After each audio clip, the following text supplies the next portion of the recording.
मैं भी चंगा मेरा हाँ theoretical clarity is not up to the mark. Explain नहीं कर पाया अभी नर्वसनेस की वजह से। आराम से तो यार क्रैश कोर्स आज की डेट में ज्वाइन करने का तो कोई सेंस नहीं है, कुछ भी लो तो पूछ कर लो। मेरे पार्ट टेस्ट में 200 प्लस आते थे, मेरे को आदत थी स्पून फीडिंग की। 40-50 नंबर का इम्प्रूवमेंट हो गया मेंटोर से। 40 दिन तक ना मैं मेरे को कोई मतलब ही नहीं है। मैं शेयर कर सकता हूँ कि जो जो मैंने अपनी गलतियाँ करी तो वो रिपीट ना करें। सर कि आप ऑनलाइन कैसे मैनेज करते हो इतना सारे ऑनलाइन प्रेजेंस है जैसे आपकी, तो जैसे हेट भी मिलता है लोगों से, आप कैसे मैनेज करते हो? जैसे जो जीसस थे ना, क्या नाम है तुम्हारा? कृष्णा मुंजाल। कृष्णा मुंजाल। अच्छा, कौन सी जगह से हो? मैं दिल्ली से हूँ। दिल्ली में करंटली कहाँ से? Currently living in Faridabad. Delhi से हो, फरीदाबाद में रह रहे हो? जी जी। दिल्ली में कहाँ पर? शादरा। शादरा से हो, अच्छा। अभी तुम फरीदाबाद से आए हो? जी। अच्छा, क्लास कौन सी है? मैं ड्रॉपर हूँ अभी करंटली। ड्रॉप करो। लास्ट अटेम्प्ट में कितने मार्क्स थे? सर 72% आए थे मेरे लास्ट अटेम्प्ट 72% तुम्हारी स्कूलिंग दिल्ली से हुई है या दिल्ली में। के दिल्ली बाहर से से? हुई है। ओके। 72% है? जी। थोड़े कम नहीं होता 72%? सर काफ़ी कम है। बोर्ड में कितने मार्क्स थे? सर बोर्ड में मेरे 84 थे। कौन सा बोर्ड था? सीबीएसई बोर्ड था सर। बोर्ड में 84 है। दिल्ली से स्कूलिंग करी है, सीबीएसई बोर्ड है। जी। ओके, तो ये 84 में जैसे सबसे कम किस में थे? मेरे केमिस्ट्री में कम थे सबसे कितने थे? ज़्यादा। 50 कुछ थे सर। अच्छा, तो यार जैसे और 10th में कितने थे? Sir 90, exact 90। अच्छा, तो 10th में 90 थे, फिर 12th में तुम्हारे 84 आए, 72% आई जेई मेन वन में आई, फिर तुमने ड्रॉप लिया। तो जब ड्रॉप ले रहे थे तो क्या सोचा था? सर देखो, मेरे को अपने अंदर पोटेंशियल लगता है कि मैं कर सकता हूँ, बट कुछ स्कूल के चक्कर में ना मैंने अपने बहुत प्रिपरेशन ख़राब करी है। 11th में जब मैं आया था, मेरा कुछ प्लान नहीं था जेई करने का। मैं कॉमर्स फील्ड में था। कॉमर्स ली थी हाँ, मैंने 11th में? कॉमर्स ली थी, बट कुछ फैमिली मेम्बर्स ने, रिलेटिव्स ने मेरे को काफ़ी समझाया, बट मेरे को मिल तो रही नहीं थी क्योंकि मेरे बोर्ड में नंबर थे ही नहीं उस समय ना। वो थे पहले के प्री बोर्ड्स के मार्क्स के बेसिस पे हमें वो देते थे कि स्ट्रीम कौन सी लोगे, तो मेरे को मिल नहीं रही थी, पीसीएम नहीं मिल रही थी। तो क्या हुआ, मेरे एक फ्रेंड को उन्होंने पीसीएम दे दी। मेरे को अंदर से कुछ हो गया कि मेरे को भी पीसीएम लेनी, पीसीएम फोमो हो लेनी, गया। फोमो टाइप से मैंने पीसीएम ले ली। 11th में आया, कुछ नॉलेज नहीं, क्या करना है कैसे करना है कुछ नहीं आता पता। बस मैंने पीडब्ल्यू का बैच ले लिया, वहाँ से पढ़ना चालू कर दिया। अब मेरे को ये नहीं पता कि कौन सा टॉपिक कब पढ़ना है कैसे पढ़ना है। कोई टॉपिक मैं पढ़ रहा हूँ तो उसके प्रीरिक्विजिट्स क्या हैं, आगे मैं कैसे प्रोसीड करूँगा, कौन सा टॉपिक कहाँ यूज़ होगा, मेरे को कुछ आइडिया नहीं है। और स्टार्ट कर दी 11th की प्रिपरेशन। मेरा जैसे कोविड बैच था ना, तो मैंने वहाँ से स्टार्ट किया था। अगस्त जुलाई अगस्त में मेरे स्टार्ट हुआ था, मिड जुलाई में मेरी स्टार्ट हुई थी 11th क्लास। तो वहाँ से जब मैंने थोड़ा थोड़ा पढ़ना स्टार्ट किया तो मेरे को अपने अंदर कॉन्फिडेंस लगा कि मैं कर सकता हूँ। बट स्कूल के चक्कर में जैसे हाफ ईयरली एग्जाम्स आ गए, तो मैं अपनी जेई की तो ऐसे प्रिपरेशन फर्दर स्कूल ने इंटरप्शन करते रहे, बहुत बहुत अटेंडेंस के लिए बुलाते बहुत रहे, बहुत और बहुत स्कूल में फिर प्रैक्टिकल फाइल्स वगैरह बिल्कुल बनवाना, बिल्कुल रोज बुलाना, तो 11th 12th पूरा यही चलता रहा, यही वही चला मेरा। Same old story. ओके, तो यही पूरा इस वजह से स्कूल के साथ तुम बहुत डिस्ट्रैक्टेड रहे, जी ना जी स्कूल पर ध्यान दे पाए, जी। ना जेई पर, तो इसलिए मतलब मैं तुम्हारे। दोनों मैनेज नहीं कर पाया ढंग से। मेरे को ये भी था कि स्कूल में जाना पड़ेगा, वो टीचर्स गुस्सा करेंगे, तो मैं कभी वो प्रिपरेशन साइड करता था, कभी स्कूल के लिए आता था, कभी जेई ले आता था। कुछ टॉपिक्स मैंने ऐसे पढ़ ली जो मेरे को आगे काम नहीं आ रहे, जो अभी पढ़ रहा हूँ वो पीछे का मेरा बैकलॉग बना पड़ा है। स्कूल और जेई को मैनेज कर नहीं पाया, ना स्कूल हुआ अच्छा ना जेई हुआ, तो जेई गया। फिर ड्रॉप ईयर, मतलब तुम्हारे जो तुमने बोला मुझे 72% आई, ये जेई मेन वन में थे या टू में थे? 2 में। टू में थे। तुम्हारे बिट सेट भी दिया था तुमने एग्ज़ाम? मैंने कुछ नहीं दिया था, मैंने अपना सिर्फ जेई अटेम्प्ट 2 के बाद सोच लिया था कि मैं ड्रॉप ही लूँगा, और अप्रैल से मैंने अपनी प्रिपरेशन स्टार्ट कर दी थी ड्रॉप ईयर के लिए, इस 2024 अप्रैल में। ओके, ठीक है। और तुम सवाल क्या क्या ले क्या क्या सवाल पूछना था? सर सबसे पहले सर, जैसे ड्रॉप ईयर में मेंटल प्रेशर काफ़ी रहता है बच्चे पर, कि उसने वो उसके उसके पास सेंस ऑफ सिक्योरिटी नहीं रहती कि आगे उसका क्या होगा कैसे होगा। बाकी जो लोग उनको डिमोटिवेट करते हैं स्पेशली रिलेटिव्स, उनसे कैसे डील करें। और जैसे कुछ फैमिली में इश्यूज आ जाते हैं बंदे के। तुमने वो गाना सुना, मैं भी चंगा मेरा, हाँ नहीं सुना? सुना सुना। हाँ, आगे क्या कह रहे थे? हाँ, असर उनसे कैसे गाना डील सुना करें। करो ना। नहीं यार, I'll let you know, आगे चलो। हाँ तो सर एक्चुअल में कैसे डील करें उनसे, सर सुन लिया गाना। चलो, हाँ नहीं, आगे आगे बताओ। मैं और मतलब मुझे just let me know all the okay okay okay. Questions. Sir एक तो सर ये मेंटल हेल्थ को हम कैसे अपना ध्यान रखें, अपना जो लोगों से स्ट्रेस ना रहे हम, ठीक है। एक कि हम अपने आप को कैसे जाने, मतलब प्रिपरेशन के टाइम पे ना अपने आप को जानना बहुत ज़रूरी है। असेस करना खुद को जी, कि हम कहाँ खड़े हैं, हमारी काम करें। प्रिपरेशन का लेवल कितना जी, है। जी, जी। ओके। और सर मेन मेरे एक दिक्कत इशू आती है, मेरे को टेस्ट में काफ़ी प्रॉब्लम्स होती हैं। मैं वैसे मेरे से कुछ टॉपिक्स छूट गए, मैं नहीं पढ़ पाया वो। जब मैं टेस्ट में आता हूँ ना, एक टाइप का वो मेंटल में क्लस्टर रहता है कि टेस्ट में कोई ये चैप्टर नहीं आता, मेरे मार्क्स कम आएंगे, मैं वो कैसे करूँगा, तो उसका मेरा काफ़ी इशू रहता है। सर कई बार टेस्ट मिस हुए हैं मेरे ऐसे, but test is very must, I know that. Test में मार्क्स कम आते हैं या हाँ, छूट जाते हैं? अगर जैसे कुछ चैप्टर छूट गया ना मेरा, तो वो मैं टेस्ट में नहीं कर पाऊंगा, ऑब्वियस सी बात है। तो वहाँ से मार्क्स नहीं आते ना, तो वहाँ से दिक्कत आती है। तुम टेस्ट देते नहीं हो या टेस्ट देते हो और कम मार्क्स आते हैं? देता हूँ, कम मार्क्स आते हैं, और जो कई कई टेस्ट छूट भी जाते हैं इस चक्कर में कि वो चैप्टर मैंने पढ़ नहीं रखा। तुम्हारा पेपर है ना अभी 40 हाँ दिन हाँ बाद? हाँ हाँ। ओके ठीक है। टेस्ट मैनेजमेंट और सर जैसे अभी क्रैश कोर्सेज काफ़ी चल रहे हैं, हम्म, तो सर आपका क्या थॉट है उन पे कि उन। ठीक है। और सर अभी मेरे तो डाउट्स यही हैं, अभी आप आगे प्रोसीड करेंगे तो मैं जनरल डाउट्स भी डिस्कस करूँगा जो और लोगों को प्रॉब्लम्स आती हैं, तो उसके हिसाब से। ठीक है, मैं समझ गया यार। ओके, मुझे थोड़े सवाल और हैं। ठीक है, जैसे सबसे पहले मुझे बताओ तुम्हारा गोल क्या है? मेरे को सर IIT दिल्ली में जाना है। आई दिल्ली में जाना है? अच्छा। और तो अभी तुम्हें लग रहा है तुम्हारी प्रिपरेशन जैसी है आई दिल्ली पहुंच सकते हो? सर मेंस में सिलेक्शन तो मैं ले सकता हूँ, इतना मैं जानता हूँ, बट एडवांस के लिए भी मेहनत काफ़ी लगेगी। अच्छा ठीक है, थोड़ा सा तुम्हारा लेवल असेस करना चाहता हूँ। ठीक है, तुमने सेल्फ असेसमेंट की बात भी की है, जी तो उसी के लिहाज से करना चाहता हूँ। तुम्हारा फेवरेट सब्जेक्ट बताओ, sir, physics. Favourite chapter of physics? Sir electrostatics. Electrostatics. Okay, मुझे ये समझाओ कि गॉस लॉ क्या कहता है? सर गॉस लॉ बेसिकली ये कहता है, कोई भी पर्टिकुलर हम चार्ज रखते हैं, उसमें जो इलेक्ट्रिक फील्ड लगती है, उसमें जो फ्लक्स होता है Q/ε0। तो कैसे समझाऊँ मैं। तुम बस मुझे समझा दो, मुझे मतलब मुझे बता दो क्या होता है। मुझे आता तो है ही, मुझे बस तुमसे सुनने तो मैं आता ही नहीं। कि वहाँ पे इलेक्ट्रिक, मान लो किसी हम पर्टिकुलर ऑब्जेक्ट में हमें इलेक्ट्रिक फील्ड निकालनी है, तो हम उसको फ्लक्स निकालते हैं, उसको इंटीग्रेट करते हैं विद एरिया। और गॉस लॉ क्या कहता है?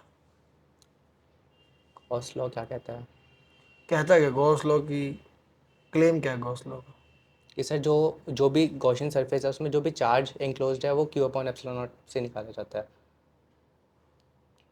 Okay sigma E dot D A. ठीक है। ओके, मुझे ये बताओ कि इलेक्ट्रिक फील्ड क्या होती है? सर एक हमने मान लो चार्ज रखा, प्लस चार्ज, हम एक बहुत दूर एक टेस्ट चार्ज रखा हमने, उस बहुत बहुत 1 कूलम, बिल्कुल छोटा सा टेस्ट चार्ज रखा, तो जो प्लस चार्ज उसको रिपेल करता है, जो वो लाइन जाती है इलेक्ट्रिक फील्ड, वो इलेक्ट्रिक फील्ड होती है जो स्मॉल चार्ज पे लगती तो है। जैसे एक हम सवाल है, डिफाइन मान करते लो हैं जैसे। कि वो जो इलेक्ट्रिक फील्ड लाइन होगी, क्या ऐसा होता है कि पार्टिकल उस इलेक्ट्रिक फील्ड लाइन के पाथ को ही फॉलो करता है या पाथ वो कोई और भी फॉलो कर कर सकता है? सकते हैं सर, अगर उसमें मैग्नेटिक फील्ड हो अलग। नहीं, मान लो सिर्फ इलेक्ट्रिक है तो? अगर चार्ज पार्टिकल है ना, तो अगर प्लस प्लस होगे तो वो रिपेल करेंगे, नेगेटिव होगा तो अट्रैक्ट करेगा। मैं कह रहा हूँ पाथ फॉलो करना, जैसे मान लो इलेक्ट्रिक फील्ड लाइन है, हाँ तो क्या इलेक्ट्रिक फील्ड लाइन का ही पाथ फॉलो करता है हाँ चार्ज हाँ। या कोई और भी कर सकता है? इलेक्ट्रिक फील्ड लाइन का चार्ज पाथ फॉलो करेगा। ओके, समझ गया मैं।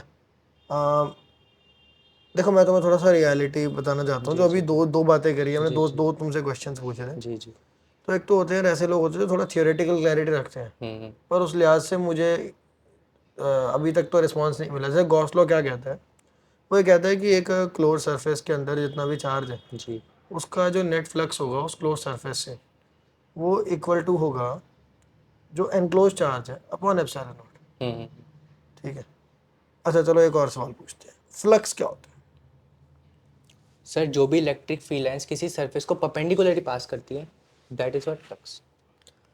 कोई भी लाइंस, फ्लक्स पूछे ना आपने, जनरल पूछा ना, किसी ओके, भी सरफेस को परपेंडिकुलरली पास करती है, दैट इज फ्लक्स। मतलब फ्लक्स क्या है? एक एक क्वांटिटी है कोई?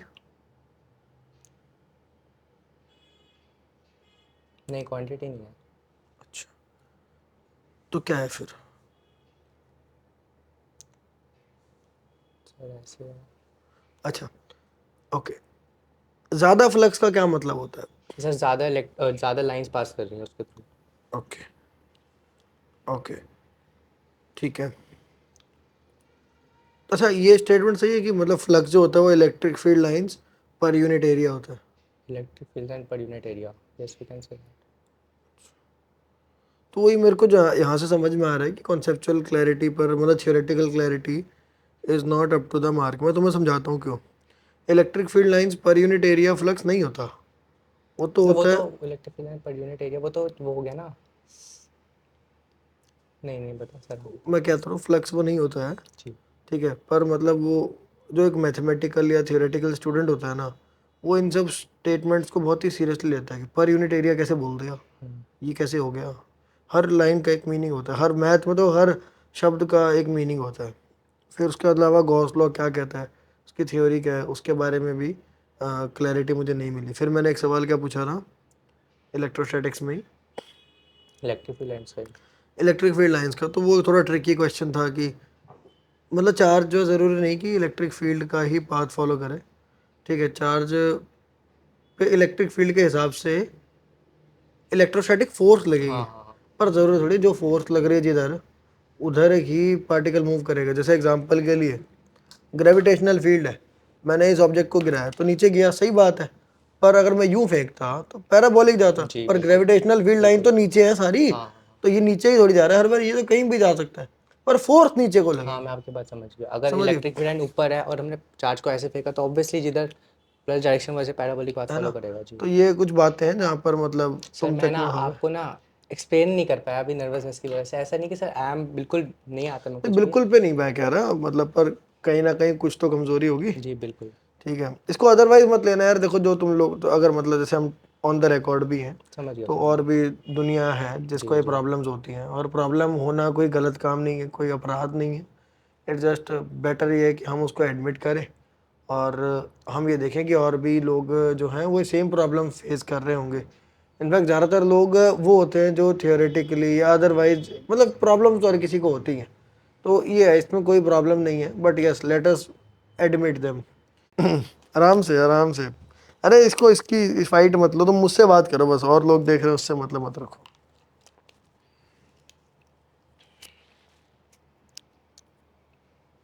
हाँ जी सर, आप पूछिए। जी उसी ठीक से। है, जियो सी हो गया, जियो सी से ही पूछूं। तो मेरे को लग रहा है मेरी लैक ऑफ रिवीजन है और कुछ नहीं है। चलो, तुम्हें वो आता है न्यूक्लियोफाइल और वो सब बेस वगैरह आता है? लास्ट ईयर पढ़ा तो था बट इतना अच्छे से अच्छा, रिवाइज इतना नहीं अच्छे करा। से नहीं आता, ठीक है। सर पता है मेरी मेन गलती कहाँ आती है, मैं पढ़ा बहुत कुछ है, बहुत कुछ पढ़ा है सर, सब ना रिवीजन नहीं हो पा रही ना, उसमें कहीं ना कहीं मैं लैक कर रहा हूँ। ओके ओके, ठीक है, ठीक है। अब तुम्हारे सवाल पे आते हैं, तो रिलेटिव्स का स्ट्रेस और प्रेशर हो गया, ठीक है। एक बार को इसको भी साइड रखते हैं, मैं सेल्फ असेसमेंट पे बात आ जाती है, जो उसकी बात कर लेते हैं कि सेल्फ असेसमेंट यही है यार। जैसे मॉक टेस्ट में कैसे मार्क्स आ रहे हैं sir full one test? Thirty से 170 के बीच में रहते हैं। 130 से 170 के बीच में आ रहे हैं ना, दैट्स अ गुड स्कोर। ठीक है, फुल टेस्ट में आ रहे हैं, पार्ट टेस्ट में? पार्ट टेस्ट नहीं, फुल टेस्ट में दिए थे कुछ, उसमें ऐसे कुछ आए थे 135 आया, एक में 142 आया, ऐसे कुछ स्कोर आया ठीक है, 130 140 की रेंज में आ रहे हैं, ठीक है। ओके, तो टेस्ट मैंने, अच्छा ठीक है। तो यार सेल्फ असेसमेंट हमेशा टेस्ट से होती है स्टार्ट। अब जो 40 दिन ही बचे हैं, बहुत कुछ अभी, बहुत सारे झंडे नहीं गाड़ सकते हम क्या करेंगे, रिवर्स इंजीनियरिंग अप्रोच फॉलो करेंगे कि पहले आप टेस्ट देख लो, पहले आप टेस्ट दो। वैसे भी 40 दिन बाद आपको असल जेई मेन देना ही है, तो अगर आज आप शर्माए ना टेस्ट देने से, तो that will be utter stupidity. So take a test, वो देने के बाद उसको एनालाइज करो, देखो कहाँ कहाँ पर कमियाँ हैं, वो कमियाँ बैक ट्रैक करो, वो कमियाँ देखो कि यार ये कमियाँ हैं। मान लो आपने एक टेस्ट दे करके 20 कमियाँ निकाली, पर आपको 20 कमियाँ सॉल्व नहीं करनी, आपको सिर्फ 5 कमियाँ सॉल्व करनी है, जो कि क्या हो, लो इनपुट हाई आउटपुट। ठीक है, मैं अपने दोस्त से ही बात करता हूँ ना, जैसे हम स्टार्टअप वगैरह की बात करते हैं, स्ट्रैटेजी बना रहे होते हैं, तो मैं उसको उसकी लैंग्वेज बोलता हूँ, 4 रॉयस वाले काम कर। अब वो टेक्निकल जो लोग होंगे वो समझ जाएंगे, 4 रॉयस वाले काम मतलब लो इनपुट हाई आउटपुट। तो हाई आउटपुट काम करने हैं, उसमें 5 चीज़ें उठाओ जो हाई आउटपुट हो, और देखना अचानक से तुम्हारे मार्क्स बढ़ जाएंगे। फिर से बार बार वही 20 में से 5 चीज़ें उठाओ जो हाई आउटपुट हो, लो इनपुट हो, और ऐसे कर करके इजी चैप्टर्स के मार्क्स ले। और रिवीजन, एक रिवीजन लगा ली एक चैप्टर की, सबकी नहीं, एक चैप्टर मार्क्स बढ़ जाए। ऐसे मार्क्स बढ़ाते रहो। जो 130 की रेंज में आ रहे हैं मार्क्स, अगर वो कहीं से 160 170 हो गए 40 दिन में, that is the biggest gift. ठीक है। और अगर तुम्हारे 160 170 आ जाते हैं तो तुमने दिल्ली से स्कूलिंग की हुई है तो तुम्हें NSUT DTU इन कॉलेजेस में सिक्योर एडमिशन मिल जाएगा, पता है ना तुम्हें। तो ये एक तुम्हारा एक वो हो जाएगा, बेस लाइन सेट हो जाएगी कि यार चलो मैं NSUT DTU से नीचे तो कहीं नहीं गया। बिसाइड्स मैं तुम्हें, मेरी हाई रिकमेंडेशन है, तुमने पिछले साल जो किया ना कि तुमने बिट्स का एग्ज़ाम नहीं दिया, that is not a good thing. जी। कि you should have given it, कि क्या पता नहीं होता, हम्म। क्या पता हो जाता, पर मुझे तो IIT जाना था, तो ठीक है मैं उसमें बिट्स में सिलेक्ट होता और फिर कहता जा नहीं जा रहा बिट्स, वो होती ना बड़ी बात। जी जी। आपने तो ऑप्शन ही नहीं खड़ा किया अपने लिए, बिल्कुल। आपने तो एग्ज़ाम ही नहीं दिया। आप अपने लिए ऑप्शन तैयार कर लो, उसके बाद रिजेक्ट कर दो, that is better than not attempting the exam all together. जी राइट। ठीक है। तो बिट सेट का भी एग्ज़ाम दो, ठीक है, इस साल। तो मैं तुम्हें अब लिख रहा हूँ, प्रेस्क्राइब कर रहा हूँ सारा कुछ। एक तो तुम्हें देना है बिट सेट का एग्ज़ाम, ठीक है। एक है कि टेस्ट दो, बैक ट्रैक करो और लो इनपुट हाई आउटपुट, ठीक है, ये वाले चैप्टर्स करो, बस ये वाली चीज़ें करो मतलब सारी, ठीक है, ताकि क्विक मार्क्स बढ़ जाएं। टारगेट करो 160 से 170 जेई मेंस 1 में,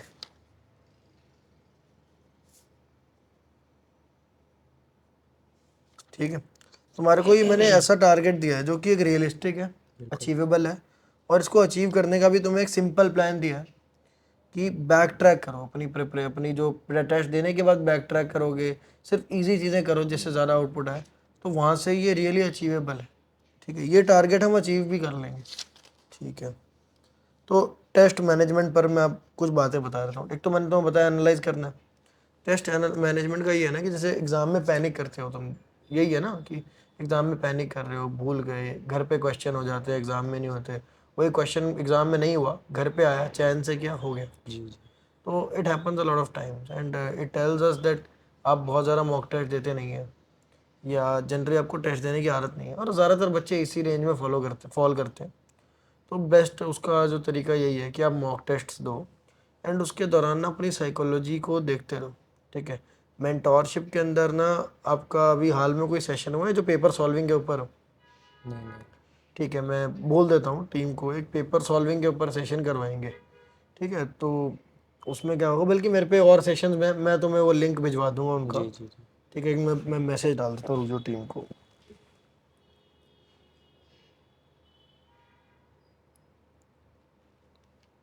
ठीक है। वो जो पेपर सॉल्विंग होगी ना उसके अंदर, वो तुम देखना कि मैंने पेपर को कैसे सॉल्व किया, मेरी साइकी क्या थी, माइंडसेट क्या था उस टाइम पर, हर पॉइंट पर क्या माइंडसेट था। कोई क्वेश्चन नहीं आ रहा, याद नहीं आ रहा, दिक्कत हो रही है, घबराहट हो रही है, डाउट हो रहा है, ये क्वेश्चन हो पाएगा नहीं हो पाएगा, how I think about question, just go through that, देखना तुम्हारा पैनिक खत्म हो जाएगा। पैनिक मैनेजमेंट सिखाया हुआ पूरा, उसमें लाइव करके दिखाया हुआ है, ठीक है। इसमें गेम यार ये होता है कि आपको एग्जाम्पल के लिए लेते हैं, मान लो 160 मार्क्स लाने, 170 लाने, आप 200 का 210 का अटेम्प्ट करोगे, which is how much, which is 50 question out of 75, 25 question छोड़ने भी तो हैं। जी। तो छोड़ने वाले क्वेश्चंस कौन देखेगा, छोड़ने वाले क्वेश्चंस की भी तो प्लानिंग करनी पड़ेगी ना, कि ये क्वेश्चन मुझे छोड़ना है, ये क्वेश्चन मैं नहीं करूँगा। ये हमें कोई सिखाता नहीं है कि ये मत करो, ऐसा नहीं सिखाता कोई। तो जो नो कहना ना जिस जिस क्वेश्चन को, वो तुम्हारा सिलेक्शन करवाता है। जितने आप क्वेश्चन को छोड़ने में आप एक्टिव हो ना, उतना आपका टाइम बचेगा और वो टाइम जेन्युइन क्वेश्चंस पर जाएगा। तो आपको ना क्वेश्चंस को छोड़ना आना चाहिए बहुत अच्छे से, और क्वेश्चंस को करना भी आना चाहिए। जो करने वाले हैं उनको भी मल्टीपल राउंड्स में करना होता है, वो सारा मैंने लाइव करके दिखाया हुआ है, ठीक वो आप देखना, ठीक है। ओके, हो ना, आप मेंटोरशिप में हो ना अभी है। ऑलरेडी, नहीं बिल्कुल। हो ना, ठीक है। ओके, फिर आ गया, तुमने मुझे क्रैश कोर्स के बारे में। तो यार क्रैश कोर्स आज की डेट में ज्वाइन करने का तो कोई सेंस नहीं है, क्योंकि ऑलरेडी ना हर कोचिंग आपको बहुत सारे वन शॉट्स दे रही है। तो वो जो वन शॉट में है ना, वही क्रैश कोर्स में, सच्चाई यही है। और हाइप उसके अराउंड क्रिएट कर देते हैं, पर जो वन शॉट में वही क्रैश कोर्स में। सब जो यू व्यूअर देख रहे हैं लिखो, वन शॉट में जो वन शॉट में है वही क्रैश कोर्स में है, ये सच्चाई है। ठीक है, तो क्रैश कोर्स लेना टोटल वेस्टेज ऑफ मनी है। क्रैश कोर्स ना लेकर ना आप अपना अलग से पढ़ो। ठीक है, आपने जो पढ़ रखा है पहले उसी पे ही ध्यान दो। इनफैक्ट अभी तो क्रैश कोर्स का टाइम भी नहीं है, आपने ऑलरेडी आपके 130 मार्क्स आ रहे हैं, तो जिधर से वो आ रहे हैं उस पार्ट को ही अगर आप रिवाइज करोगे और थोड़ा सा और ऑप्टिमाइज करोगे, बाकी 40-50 मार्क्स का सिलेबस और भी होगा जिधर आपके मार्क्स लूज हो रहे होंगे, अगर उसको ऑप्टिमाइज करोगे तो जल्दी और ज़्यादा मार्क्स आएंगे। क्रैश कोर्स वगैरह के चक्कर में मत पड़ो। ठीक है, और सर मेरे में एक हैबिट और है, जैसे मल्टीपल रिसोर्सेज हैं ऑनलाइन में, और भी लोगों को ये काफ़ी दिक्कत आती होगी कि फोमो हो जाता है कि मैं यहाँ से पढ़ लेता हूँ, उसने वहाँ से पढ़ा तो फिर मैं वहाँ से पढ़ लेता हूँ। ये चीज़ ना काफ़ी दिक्कत कर देती है। जैसे मैं अभी एक चैप्टर कर रहा हूँ, मेरे को कुछ और अच्छा दिख गया, फिर मैं वहाँ करने चला गया, फिर मैं यहाँ चला गया, मैं वहाँ चला गया। सर उससे कैसे डील करें? तुम्हारे मेंटोर कौन है? Nitesh sir. Nitesh sir, IIT Delhi. तो नितेश सर तुम्हें वो नहीं बताते कि मतलब नितेश सर से बात नहीं होती इस बारे में? होती है सर, होती है। तो जैसे कोई भी तुम्हारे सामने कोर्स आता है, कुछ आता है, तो उसकी एक वीडियो आती होगी प्रॉपर प्रमोशनल वीडियो, वो तुम अपने मेंटोर को भेज दो ठीक है। कि यार ऐसा होता है, इतने सारे कोर्सेज हैं, बच्चा कितने कितने कोर्स लेगा, तो बेस्ट ये रहता है कि यार आप ना कुछ भी लो तो पूछ कर लो मेंटोर से। कि मेंटोर को आपने भेज दिया, मेंटोर उसको वीडियो को देखेगा, एसेस करेगा, फिर तुम्हारे को भी जानता है मेंटोर, तो उसके हिसाब से वो बेस्ट बता पाएगा। पर मोस्टली ना आपके पास अच्छे रिसोर्सेज, लिमिटेड रिसोर्सेज होने चाहिए। जी। ऐसे नहीं कि कोई हल्की सी बेटर चीज़ को ज्वाइन कर लिया, हल्की सी बेटर चीज़ नहीं फालतू का फोमो नहीं। और जो भी हो मेंटोर है, मेंटोर को मैसेज करो, मेंटोर से बात करो। मेंटोर, बाकी मेंटोरशिप कैसे चल रही है? मेंटोर ऐसे हेल्प कर रहे हैं? हाँ कर रहे हैं। तो मेंटोरशिप में क्या हुआ, जैसे कब ज्वाइन किया था तुमने? सर मेरे को हो गया 4-5 महीने हो गए। 4-5 महीने चार हो गए। महीने हो गए। तो तुमने कब, अप्रैल में ज्वाइन किया था क्या? नहीं, बाद में किया था, जून जुलाई अगस्त सितंबर अगस्त में शायद करा था, जुलाई अगस्त के मिड में करा था। अच्छा, जुलाई अगस्त में किया था। तो अच्छा, और तब से अब तक तुम कंटिन्यू कर रहे हो, तुम्हारा कैसा चला मेंटोरशिप सर अब तक? अच्छा चला सर। बीच में पता है क्या हुआ, मेरा 1-1.5 महीना काफ़ी वेस्ट हुआ, कुछ फैमिली में काफ़ी सीरियस इश्यूज पड़ गए थे, तभी मैं शिफ्ट हुआ फरीदाबाद। अच्छा। तो उससे मेरा जब मोमेंटम टूटा ना, अभी रिसेंटली बात है ये, अक्टूबर नवंबर में ही हुआ ये रिसेंटली। तो वहाँ से मेरा मोमेंटम काफ़ी कम हुआ। मेरे पार्ट टेस्ट में 200 प्लस आते थे। अच्छा। मेरे पार्ट टेस्ट में 150 से 200 तक जाता था नंबर। हम्म। कभी कभार 220 भी गया, इतना हम्म। ही गया। 250 मैंने मार्क टच नहीं करा, वैसे 200 तक आते थे ठीक मेरे। है, फिर मोमेंटम टूटा। उसके बाद से मेरे जितने भी रिवीजन थी वो सारी चली गई, रिवाइज मैंने कुछ करा नहीं। मेरे ऐसे फ्लो चला गया चैप्टर्स का, सारा काम ये खराब हुआ है। तो इसके बारे में डिस्कस किया था मेंटोर से जब हाँ तुम्हारा फ्लो खराब सर, हुआ? क्या हुआ, मैंने बीच में ना, मेरे को ऐसा लगता था कि मेंटर मेरे पे ध्यान नहीं दे रहे, बट वैसा था नहीं। वो एक्चुअली मेरे को लगता था, वो मेरे को स्पून फीडिंग की आदत थी। मैंने मेंटर चेंज करवाया, दूसरा वो तो भैया रिप्लाई नहीं करते थे बिल्कुल भी, फिर दूसरे मेंटर शिफ्ट कराए, फिर वही दिक्कत आ रही थी। मेरे को आदत थी स्पून फीडिंग की। तो फिर मेरे को जो पुराने वाले निदेश सर थे ना, उनका मैसेज आया, तुमने मेंटरशिप छोड़ दी क्या, तुम आते नहीं हो आजकल। तो मैंने उनको बोला कि भैया मैंने गलती कर दी, मैंने आपसे मेंटर चेंज करवा दी, ये वो करा। तो उन्होंने मेरे को बुलाया कि आओ करते हैं। फिर मेरा स्कोर आ रहा था 80-90 आ रहा था वापस फुल टेस्ट में। तो वहाँ से भी मैं 130-140 पे आया हूँ। तो नितेश सर बताते रहते थे कि टास्क देते रहते थे कि डेली आपको ये करना है, वैसे करना है, वैसे करना है। अच्छा, तो वहाँ से इम्प्रूवमेंट ये हुई, स्कोर का इम्प्रूवमेंट जो है, हाँ 40-50 नंबर का इम्प्रूवमेंट हो गया मेंटोर से। अभी यार 30-40 नंबर का और इम्प्रूवमेंट अभी मुझे दिख रहा है, जो 30-40 दिन में हो जाएगा। तो ये भी करो और नितेश सर से इस बारे में फुल हेल्प लो। ठीक है, ये एक तुम्हारा टारगेट हो गया। पता है सर, मेरा फिजिक्स का अप्रॉक्सीमेटली सिलेबस कंप्लीट है, पर रिवीजन में दिक्कत है काफ़ी। बहुत चीज़ें मैं भूल चुका हूँ। फ्लूइड्स पढ़ा था, मैं पूरा फ्लूइड भूल चुका हूँ, बट रिवाइज नहीं कर पा रहा मैं। दिक्कत मेरी वहाँ आ रही है। मैं अभी का करंट पढ़ रहा हूँ, मैं अभी ऑप्टिक्स पढ़ रहा हूँ। मेरे 3-4 चैप्टर बचे हैं। वेव बचा है, वेव ऑप्टिक्स, मॉडर्न बची है, और सेमीकंडक्टर, इतना बचा है। जो मैं अभी करंट कर रहा हूँ ना, मैं वो पिछले वाले चैप्टर रिवाइज नहीं कर पा रहा, टाइम नहीं बच रहा बिल्कुल भी। तुम मत करो ना करंट, नए चैप्टर मत करो। करंट ना करूँ? नए चैप्टर अब टाइम नहीं है, तुम्हारे पुराने जब होंगे ही नहीं। आज तुमसे सवाल पूछा, हम्म, तुम जवाब नहीं दे पाए, नहीं दे पा कोई फ़ायदा है कि तुम पढ़े जा रहे हो उस बात का? तो ऐसे जेई मेन में सवाल आया, तुम नहीं जवाब दे पाए, कोई फ़ायदा है जो सारा पढ़ा उसका? तो जो पढ़ा नहीं उसका अगर फ़ायदा, जो पढ़ा हुआ है उसका फ़ायदा नहीं उठा पा रहे ना, तो वेस्ट है। उससे अच्छा है जितना पढ़ रखा है ना उसी को अच्छे से रिवाइज कर लो। लालच मत करो कि और पढ़ लेता हूँ, और पढ़ लोगे तब भी नहीं मार्क्स आएंगे, क्योंकि जो पढ़ा हुआ उसमें से ही नहीं आ रहे, और पढ़ के कैसे आ जाएंगे? हम्म, पढ़ा हुआ उस चीज़ को पक्का करो। ठीक है, और नए चैप्टर को अब हटा दो। हाँ, कोई इजी, बहुत ही इजी चैप्टर कुछ मिल जाए, मैंने बोला ना, very low input very high output. ऐसा कुछ मिल जाता है तो कर दो, ठीक है, वरना कुछ नहीं। अब तो 40 दिन बचे, अब कुछ नहीं करना। ठीक है, मतलब सारा रिवीजन पे फोकस रिवीजन रहेगा ना, only, and test. And test. Okay sir.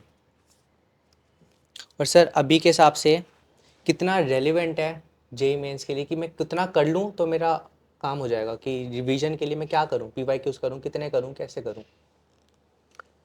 तो रिवीजन है जैसे, तो तुम्हारे पास कोई कोचिंग की स्लाइड्स वगैरह हैं, है। वो स्लाइड्स को रिविजिट कर लो। एक चैप्टर उठाया हम्म, जो तुम, और सबसे बेस्ट चैप्टर्स हैं जो पहले वो करो। ठीक है। फिर उसके बाद सेकेंडरी है जो थोड़े थोड़े कच्चे पक्के हैं, हम्म, और इतने में तुम्हारा टाइम निकल जाएगा सारा, ठीक है। अच्छा। तो बाकी तो अगर टाइम बच जाए तो हर्ड भी कर लेना। एक तो एनसीईआरटी पूरी एक बार, केमिस्ट्री की पढ़ लो, केमिस्ट्री की पढ़ना बस, वो भी ठीक है। इनऑर्गेनिक ऑर्गेनिक की, वो भी वो पार्ट जो सिलेबस में है। ओके। फिर उसके अलावा तुम अपनी कोचिंग की स्लाइड्स एक बार रिविजिट कर लो। ठीक है। उसके अलावा तुम्हें जो क्वेश्चंस करने हैं, तो तुम पिछले 2 साल के पीवाईक्यूज करो बस। सिर्फ 2 साल की? हाँ, ठीक और अगर तुमने पहले क्वेश्चंस कर रखे हैं कोई, है। तो जो पार्ट कर रखा है ना, वही वही वाले क्वेश्चंस करो। जो क्वेश्चंस ऑलरेडी कर रखे हैं ना, उनमें तुमने कोई सर्कल या मार्क वगैरह कर रखा है? नहीं सर, नहीं अच्छा, करना। कोई बात नहीं। जो क्वेश्चन अगर देख के लगे ना ये तो मुझे पक्का पक्का आता है, वो मत करना। ठीक है। और उसके अलावा जो लग रहा है ना कि यार ये डाउटफुल है, वो करो, ठीक है। ठीक है। और 2 साल के पीवाईक्यू कर लो बस। तो ये कुल मिला के एक चैप्टर के 70-80 क्वेश्चन ही करने हैं। उस तरह क्वेश्चन करने का टाइम नहीं है, बल्कि 70-80 मैक्स बोल रहा हूँ। कोई चैप्टर अगर अच्छा हो तो उसके कम ही कर लेना, कि यार ज़रूरत ही नहीं, अननेसेसरी मत करना। आता है फिर भी कर लेता हूँ, ये सब मत करो। Like don't do too much perfection. You just make sure कि ज़्यादा से ज़्यादा हो रखा है, बट इतना कि मेंस में मार्क्स भी आ जाए। या ना हो कि मेंस के मार्क्स ही ना आए, सब पढ़े जा रहा हूँ पढ़े जा रहा हूँ, वो ना हो। क्वेश्चन होए, पर ऐसा नहीं कि कुछ भी मतलब कि बिल्कुल ही लास्ट माइल तक जा रहे हो और हर चीज़ चेक कर रहे हो, वो भी ना हो। और ऐसा भी ना हो कि भाई ज़्यादा ज़्यादा पढ़े जा रहे हैं, क्वेश्चन होए ना होए हमें मतलब नहीं है, ये दोनों चीज़ें ना हो, ठीक है। और भैया अपनी मेंटल हेल्थ को कैसे ठीक रखे? जैसे कुछ घर में इश्यूज चलते हैं ना, बार बार चलते रहते हैं, दिमाग में स्ट्रेस आता रहता है, वो उसको कैसे डील करूँ कि मेरे को अपनी पढ़ाई पे फोकस करना है? 40 दिन बाद लेंगे स्ट्रेस। 40 दिन तक ना मेरे को कोई मतलब ही नहीं है। कोई जिए चाहे मरे, दुनिया है नहीं है, ठीक है, युद्ध छिड़ जाए, दुनिया तबाह हो जाए, 40 दिन बाद भी तो देख सकता हूँ इस सब में। 40 दिन की तो बात है। 40 दिन के लिए पोस्टपोन कर लो, उसके बाद फिर से सारा कलेश, सारी चीज़ों में फिर से पढ़ेंगे अच्छे से, और अपनी मेंटल हेल्थ तब ख़राब कर लेंगे। अभी 40 दिन इन सब से डिस्कनेक्ट हो जाओ, ठीक है। 40 दिन तो बचाएं, उसके बाद करेंगे सब। देखो तुम आज, मैं क्या बोलूँ कि जाके सारी प्रॉब्लम सॉल्व कर लो फिर जेई की प्रेप करें, ऐसा तो होएगा नहीं। तो डिस्कनेक्ट होना पड़ेगा इन चीज़ों से, इनसे। 40 दिन के लिए अपने आप को बोलो कि 40 दिन, 40 दिन एक बार जेई मेन तो है, ठीक है। ये माइंड सेट रखो। बात करें रिश्तेदार की कि भाई इसने ड्रॉप ले रखा है, ये भी कॉलेज नहीं गया, भाई कैसे चल रही है तैयारी, कितना हो गया, ऐसे हो जाएगा, ऐसे तो नहीं होगा। ये सब बातें जो है ना, तो मतलब मोस्टली जो है आप एनगेज मत करो। आप ना बुरे बन जाओ, रिलेटिव्स के केस में भी, अदरवाइज भी ना बुरे बन जाओ, असामाजिक बन जाओ, ठीक है। कई बार यार अंडरग्राउंड जाना गलत नहीं होता। तो असामाजिक बन जाओ, आपको दुनिया से मतलब ही नहीं है। जब आप कामयाब हो जाओगे ना, तो दुनिया आपसे अपने आप जुड़ने लग जाएगी, ठीक है। लेकिन अपने आप को अंडरग्राउंड करना पड़ता है कभी कभी सक्सेस होने के लिए। तो अभी असामाजिक हो जाओ, ठीक है। कि कोई कह रहा है, कुछ पूछ रहा है, भाई कह दो हाँ बहुत बढ़िया चल रहा है, सब अच्छा है। झूठ बोल दो अपना, लेकिन अपने अंदर से रिस्पॉन्सिबिलिटी समझनी है कि मैं अपने अपने लिए ट्रूथफुल हूँ। दुनिया में कुछ भी बोल के बस जाओ यार, ठीक है। मैं अपने उसमें, उनका इफेक्ट मत पड़ने दो अपने ऊपर, उनको अपने ऊपर पावर मत दो। इनफैक्ट यहाँ पर तुम्हारे को, तुम तो मेंटोरशिप में हो, मेंटोर से बात कर लिया करो, मेंटोर तुम्हें जेन्युइन एडवाइस दे देंगे। पर दुनिया से ना, अपना दुनिया की सरदर्दी जो है, इन सबसे डिस्कनेक्ट रहो, कि जाओ मेरे को मतलब नहीं, ठीक है। और बोलो। बेसिकली मेरे को हैबिट डेवलपमेंट पे बात करनी है। जैसे मेरे को, मैं भी बहुत लेट रात को जागता हूँ, लेट पढ़ता हूँ, सुबह लेट उठता हूँ, तो मेरे को उसको हैबिट डेवलप करनी है कि मैं जल्दी उठूँ। क्योंकि देखो सर, जे 9 बजे स्टार्ट हो जाएगा, 8 बजे पहुँचना होगा, तो सुबह 6 बजे तो उठना पड़ेगा, उससे पहले पहले। तो सर वो हैबिट कैसे डालूँ सुबह देखो जल्दी उठने की? मैं ना क्या है, बहुत टाइम से जैसे अलग अलग रूटीन्स में जिया हूँ, ठीक है।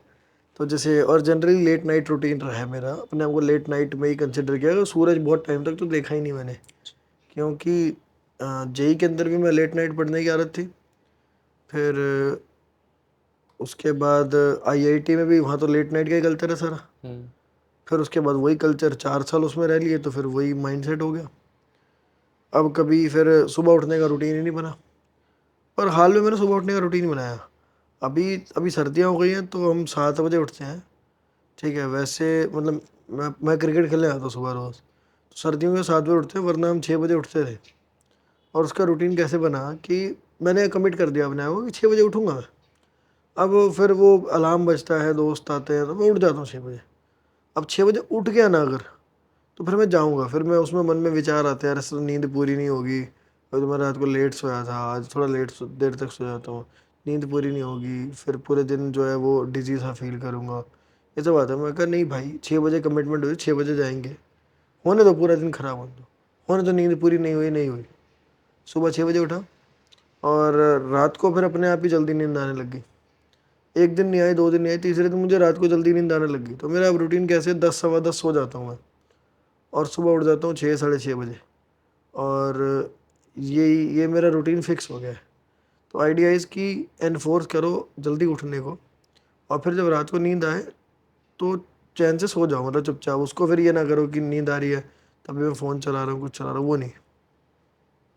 ठीक है, और बोलो। और सर, मैं शेयर कर सकता हूँ कि जो जो मैंने अपनी गलतियाँ करी तो वो रिपीट ना करें हाँ ऑडियंस, बताओ। है ना। तो देखो, जैसे मैं 11th में कुछ बिना गाइडेंस के मैंने स्टार्ट किया था, तो मैंने गलती कहाँ करी, मेरे को ये नहीं पता था कि जो मैं अभी चैप्टर करंटली पढ़ रहा हूँ वो पिछले वाले से लिंक्ड है या नहीं है। तो मैंने ऐसे ही केमिकल बॉन्डिंग स्टार्ट कर दिया, और आगे मैंने जैसे कभी ऑर्गेनिक स्टार्ट हुई ना, मैंने बिना बात में हाइड्रोकार्बन स्टार्ट कर दिया। मैंने जीओसी नहीं पढ़ी, मैंने आईयूपीएसी नहीं पढ़ी, आइसोमेरिज्म नहीं पढ़ा। तो सर, बच्चे क्या गलत करते हैं, 11th में उनको कोई आइडिया नहीं होता कि कौन सा चैप्टर कहाँ पढ़ना है। तो उसकी अपने सिलेबस का ओवरव्यू लेना काफ़ी इंपॉर्टेंट रहता है कि कौन सा चैप्टर कहाँ यूज़ होगा और आपको कहाँ से पहले पढ़ना है। अगर आप पहले हाइड्रोकार्बन पढ़ोगे तो पूरा रट्टा ही मारोगे, तुम कुछ सीखेंगे नहीं हम, है ना। तो मैंने यही सबसे ज़्यादा गलती करी थी, कुछ आइडिया नहीं था, मैं कोई भी चैप्टर पे कहीं भी जंप कर जाता था। जैसे स्कूल में मेरा हाफ ईयरली में एग्जाम में कोई चैप्टर आ रहा है, बट मेरी कोचिंग में कुछ चल रहा है, तो मैं क्या करूँगा, मैं उस चैप्टर पे चला जाऊँगा, कोचिंग वाला छूट गया, फिर जब पेपर ख़त्म हुए, कोचिंग में वो आगे बढ़ गया सिलेबस, फिर मैं वहीं से कंटिन्यू करूँगा। तो पता चला पीछे का जो रह गया ना, वो मैंने गलत कर दिया। फिर मैं पीछे पे आऊँगा तो फिर आगे का मिस होगा। तो ऐसे करते करते ना मैं पूरे लूप में ही फंस गया था। यूटीज़ आए, मेरे हाफ ईयरलीज आए, प्रैक्टिकल हुए, जो भी हुआ लूप में फंसा रहा। ऐसे 11th ख़त्म हुई। 12th की स्टार्टिंग काफ़ी अच्छी थी, सब कुछ सही चल रहा था, 1 डेढ़ महीना गया, यूटीज़ आए, हाफ ईयरलीज आए, सब ऐसी मिसमैनेजमेंट हो गया। ना स्कूल में कुछ अच्छा किया, ना कोचिंग में अच्छा किया, सारा मैसअप हो गया। मैंने पढ़ा सब कुछ, लेकिन सब थोड़ा थोड़ा पढ़ा है। उसकी ज़ीरो वैल्यू। वही दिक्कत है, मैंने काफ़ी कुछ पढ़ा है, मेरे को सिलेबस का पूरा ओवरव्यू है, यहाँ बट पे ही तो यार देखो, जैसे तुम्हें पता नहीं था, अब टाइम तो बीत गया ना। हाँ सर। तो ऐसे ही मतलब बच्चों को यही यही बच्चे कमी छोड़ते हैं कि वो सोचते हैं कि मैं ही समझदार हूँ, मुझे सब पता है, हाँ सर। मैं एक्सपर्ट हूँ, मुझे सब आता है। पर वो ऐसी इतनी बड़े बड़े मतलब इतनी बड़ी अपॉर्चुनिटी नहीं थी जब तुम 11th 12th में थे, जी। वो बर्बाद नहीं हुआ 11th 12th। बिल्कुल हुई सर। ठीक है, तो बेवकूफ़ी में, ओवर कॉन्फिडेंस में यूं ही बर्बाद हो गया। वहीं पर यार मतलब जो मेंटोरशिप का कॉन्सेप्ट जब मैं लेके भी आया था, तो उसमें यही सोच थी कि यार बच्चों को पता नहीं होता, हम्म। तो बच्चों को हम अगर पहले से ही बता दें वो चीज़ें, पहले से उनको अपडेट करके रखें, नेक्स्ट स्टेप उनको पहले ही बता दिया करें हर बारी, तो ये जो इतने सारे नुकसान हैं जिनको आप कभी ठीक नहीं कर सकते, टाइम गया, time once gone is always gone, और वो उसकी कीमत बहुत भारी होती है। जैसे तुम्हारे तुम्हारे केस में भी तुम्हें ड्रॉप ना लेना पड़ता। हम्म। ठीक है, तो वो बच्चे समझते नहीं हैं, और जी। इसीलिए मेंटोरशिप है कि आपको टाइम से पहले मेंटोर ये सब बता दे। जो भी मतलब वो पिछले पॉडकास्ट में बहुत सारे स्टूडेंट्स पूछ रहे थे कि मेंटोरशिप ज्वाइन कहाँ से करें, तो इस पॉडकास्ट के ना डिस्क्रिप्शन में हमने एक फॉर्म डाल दिया है, आप उसको फिल कर सकते हो, वहाँ से आप ज्वाइन कर पाओगे। इसके अलावा मैं तुम्हारा और बता रहा था, मैंने क्या क्या तुम्हें बताया था। ठीक है, एक हो गया कि जो तुमने रिलेटिव्स वाली बात बोली, या रिलेटिव्स एंड फैमिली, तो उसका आंसर है डिस्कनेक्ट हो जाओ। ठीक है ना, डिस्कनेक्ट फॉर 40 डेज, जी। कि मुझे मतलब नहीं है 40 डेज तक, चाहे मौत आ जाए कुछ आ जाए मुझे मतलब नहीं। ठीक है, फिर क्या आ गया, एक तुमने पूछा था टेस्ट मैनेजमेंट, तो उसके लिए प्लेलिस्ट देखनी है मैं जो भिजवाऊंगा। ठीक है, जी सर।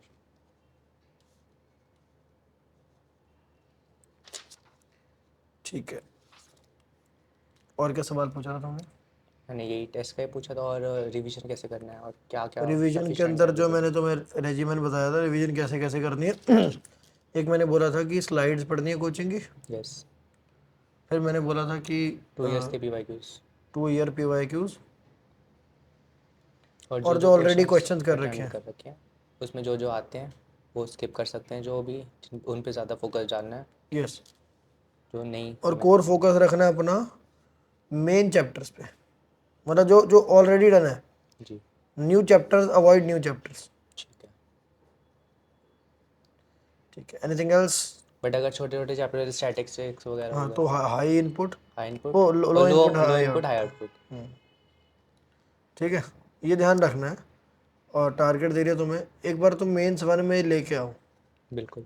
मेंस वन में अगर 160 170 आ गए ना तो तुम एक अच्छी पोजीशन पर होगे, जी। जहाँ पर तुम्हारे को ये सब समझ में आ रहा होगा, तुम्हारा तुम्हारा एक कॉलेज भी सिक्योर है, बल्कि तुम्हारे जो रिलेटिव्स और घर वाले हैं उनके लिहाज से भी तुम बहुत सक्सेसफुल पोजीशन में पहुंच गए। जी। क्योंकि DTU NSUT में भी एडमिशन लेना बहुत आसान नहीं है, जी। एंड वो एक बहुत ही अच्छी बात मानी जाती है। जी। ठीक है जी। ना? तो वहाँ से भी तुम सिक्योर हो जाओगे तो हर चीज़ से फ्री हो जाओगे, कि लोगों को पता रहेगा कि तुम्हारा एडमिशन होने वाला है। अब बात करें एडवांस में कैसे होगा, हाँ ठीक है, जी। उसकी बात हम करेंगे जनवरी के बाद। ठीक ठीक है, है सर। जनवरी मेंस अपना, ये अपनी कोशिश ये रखो। ठीक है, ये लो। और कोई चीज़ में हेल्प कर सर सकता हूँ आपसे तुम्हारी? पर्सनल क्वेश्चन पूछ सकता हूँ कुछ जनरल है? मतलब ऑफ द रिकॉर्ड? सर कि आप ऑनलाइन कैसे मैनेज करते हो, इतना सारे ऑनलाइन प्रेजेंस है जैसे आपकी, तो जैसे हेट भी मिलता है लोगों से, आप कैसे मैनेज करते हो? मैंने मतलब देखा है काफ़ी बहुत कुछ अजीब सा रहता है, कैसे आप उसको मैनेज करते हो? मैं 15 साल के बच्चों की बातों को सीरियसली नहीं लेता जी। मतलब वही जैसे, अरे जैसे तुम याद करो, जैसे जो जीसस थे ना, हम्म। जब वो एक नया मैसेज लेके आए थे दुनिया में, तो लेकिन जो लोग थे, जो कट्टरवादी लोग थे, जो लोग जिनका दिमाग जो था वो था डम्ब था, जो वो समझ नहीं सकते थे, समझने की शक्ति नहीं थी, तो उन लोगों ने जीसस को जो है क्रूसीफाई कर दिया। जब वो क्रूसीफाई कर रहे थे, जीसस ने क्या बोला कि forgive them father, for they know not what they are doing. मतलब कि ये लोग नहीं जानते क्या कर रहे हैं, इन्हें माफ़ कर दे। मतलब बच्चों को पता ही नहीं है कि क्या होता है, सही और गलत की भी जिसको पहचान नहीं है, उसकी बात का मैं कौन होता हूँ बुरा मानने वाला? भगवान इनको माफ़ करे, यही है। और कोई बाकी बात सर नहीं। 11th में तो काफ़ी बच्चा ओवर कॉन्फिडेंट होता है, मैं भी खुद था, मैं एडमिट करूँगा, काफ़ी ओवर कॉन्फिडेंस था कि मैं तो कर ही लूँगा, ये कर लूँगा, वो कर लूँगा, सर कुछ नहीं हुआ। 12th में काफ़ी समझ आई थी, काफ़ी हद तक मैं कंट्रोल था, बट वही स्कूल में सब मैं मिसमैनेज कर दिया। जो समझ है ना, समझ और अकल का खेल पता है क्या है? जब अकल आ जाती है तब अपॉर्चुनिटी जा चुकी होती है, और जब अपॉर्चुनिटी हाथ में होती है तब अकल नहीं होती। सही बात है। तो अकल टाइम से आ जाना एक बहुत बड़ा गिफ्ट है। यही सीन है। और बताओ, और कुछ तो पूछना है? अभी आ गई ना मैं पेपर टाइम से। अभी भी यार, अभी तो और काम करोगे तो और अकल मेहनत आएगी। करूँगा सर, नहीं, मेहनत बिल्कुल। मेहनत नहीं छोड़नी। बिल्कुल सर, बिल्कुल नहीं छोड़ूंगा। अकल तो यार, अकल एक प्रोसेस है।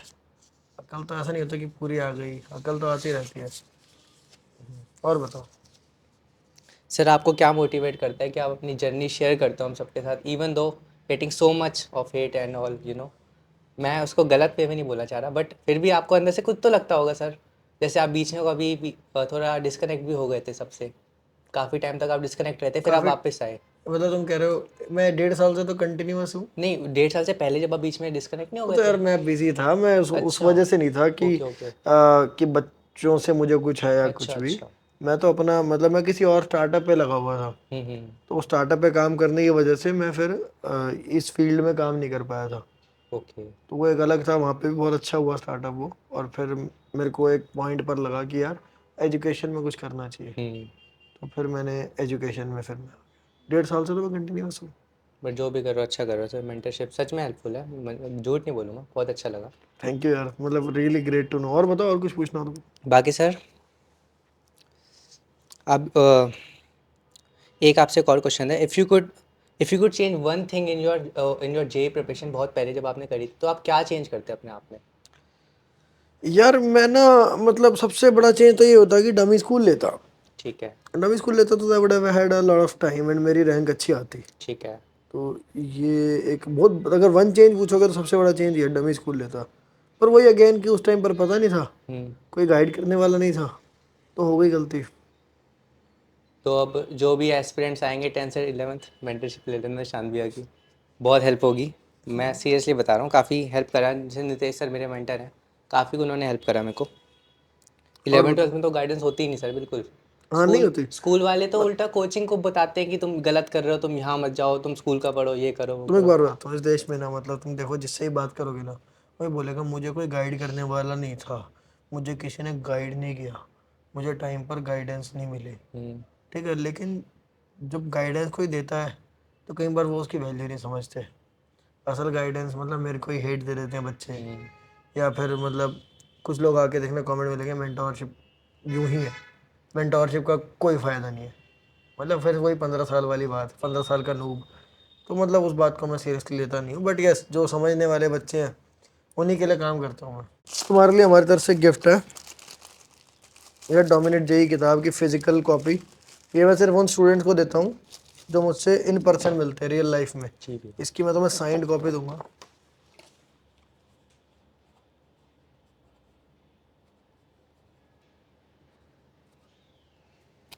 ठीक है, ये लो। थैंक यू सो मच भैया। All the best.